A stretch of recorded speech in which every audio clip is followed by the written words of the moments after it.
Hello viewers, তো সবাইকে জানাই আবারও স্বাগতম আমার এই ইউটিউব চ্যানেলে। তো ভিউয়ার্স, বীরবিক্রম এমএল কলেজের থার্ড মেরিট লিস্ট গতকালকে প্রকাশিত হয়ে গিয়েছে, আমি তোমাদেরকে দিয়ে দিয়েছি। তো আজকে প্রকাশিত হয়েছে ওয়েটিং লিস্ট, ঠিক আছে। থার্ড মেরিট লিস্টের পাশাপাশি কিন্তু আজকে ওয়েটিং লিস্ট প্রকাশিত হয়ে গিয়েছে, তোমরা দেখে নাও। তার মানে হচ্ছে ফোর্থ মেরিট লিস্ট প্রকাশিত হবে। তো ফোর্থ মেরিট লিস্ট প্রকাশিত হবে কিছুদিনের মধ্যেই, এবং কবে প্রকাশিত হবে আমি কিন্তু গত ভিডিওর মধ্যেই বলে দিয়েছি। তো তোমরা আমার চ্যানেলটাকে সাবস্ক্রাইব করে রাখো, তাহলে নোটিশ বা নোটিফিকেশন আসলে পেয়ে যাবে। আর এই ওয়েটিং লিস্ট অর্থাৎ বীরবিক্রম এমএল কলেজের সাবজেক্ট ওয়াইজ ওয়েটিং লিস্ট কিন্তু আমি আমার টেলিগ্রাম চ্যানেলে দিয়ে দিয়েছি। টেলিগ্রাম চ্যানেলের লিঙ্ক আমি আমার ডেসক্রিপশন বক্সে দিয়ে দিয়েছি, তো তোমরা এখান থেকে দেখে নাও।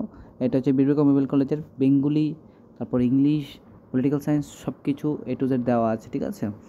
তো এখানে ক্যাটাগরি ওয়াইজ দেওয়া আছে, UR SC ST category wise দেওয়া আছে বীরবিক্রম এমএল কলেজের ওয়েটিং লিস্ট, ঠিক আছে। তো যাদের নাম ওয়েটিং লিস্ট আছে তারা অবশ্যই ফোর্থ রাউন্ডের জন্য অপেক্ষা করো, অর্থাৎ ফোর্থ মেরিট লিস্টের জন্য, ঠিক আছে। ফোর্থ মেরিট লিস্ট কিছুদিনের মধ্যে প্রকাশিত হয়ে যাবে। ভিডিওটি দেখার জন্য অসংখ্য ধন্যবাদ। তোমরা যারা আমার চ্যানেল নতুন আছো অবশ্যই আমার চ্যানেলটিকে সাবস্ক্রাইব করে পাশে বেল আইকনে ক্লিক করে দেবে। এবং এই পিডিএফটা টোটাল 45 পেজের একটা পিডিএফ আমি আমার টেলিগ্রাম চ্যানেলে দিয়ে দিচ্ছি, এখান থেকে দেখে নাও।